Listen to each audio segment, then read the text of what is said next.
Hi మీ అందరికీ మీకు good news చెప్పాలి. మా వంగ మొక్కకి ఎన్ని కాయలు వచ్చాయో చూడండి. మొదట్లో బాగా పుచ్చులు వచ్చేసాయి. అప్పుడు ఇంగం వాటర్ స్ప్రే చేయమని చెప్తే నేను ఇంగం వాటర్ స్ప్రే చేశాను. చక్కగా పెద్ద పెద్ద కాయలు వచ్చాయి, చాలా బాగా వచ్చాయి. అసలు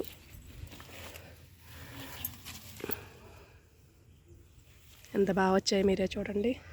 మీకు కూడా ఎవరికైనా పుచ్చులు వస్తే ఇంగం వాటర్ స్ప్రే చేయండి.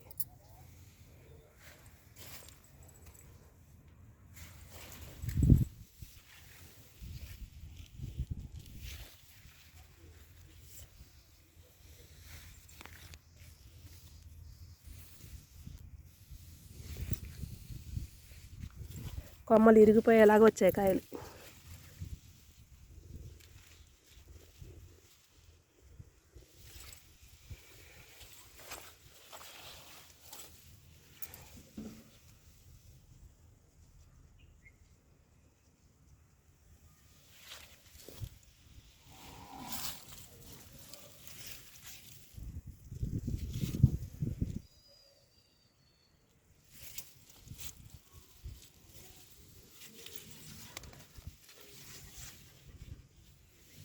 ఈ హార్వెస్ట్ చేసి దాదాపు 10 కేజీల దాకా ఉండొచ్చు అని అనుకుంటున్నాను నేను.